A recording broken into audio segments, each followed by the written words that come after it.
единицата ли? Тя е явно свидетелство. Няма по-явно от единицата, че имате важна житейска мисия, която вече е кармично разписана. Безполезно е да избягвате и да се съпротивлявате от трънливия път, който ви предстои. Безполезно е да бягате от отговорност, защото предстоящите събития за вас са написани предварително. Но спокойно, вие сте на своя прав път. Ако не се съпротивлявате и вложите много сили и много любов във всичко това, което ви предстои, вие ще получите неочаквано добри резултати за вас. Един ден ще благославяте трънливите пътеки, по които сте тръгнали, и за вас всичко това, като числото 1, ще бъде като оазис, като благодат. Сега ангелите ви показват единици, за да ви покажат и да ви демонстрират присъствието си. Не сте длъжни да крачите напред сами. Те са с вас.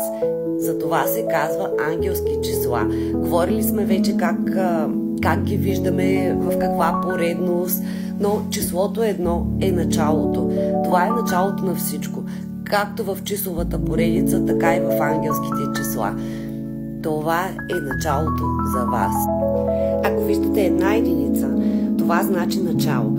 Обаче, ако започнете да виждате 2, 3 или 4 единици навсякъде, това е знак за сгъстяване на ангелското присъствие около вас, за готовност за подкрепа и за помощ на хората около вас и на ангелите, които все пак са много важни в тази числова поредица и не случайно наричаме ангелски числа.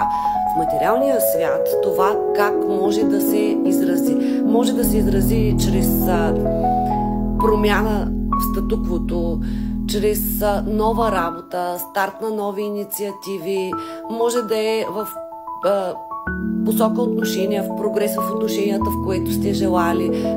Когато кармичните процеси започнат, ще ги забележите и със сигурност във вас няма да останат съмнения, след като всичко това мине, защо сте виждали числото 1. Запомнете, 1 е най-важното число от поредицата.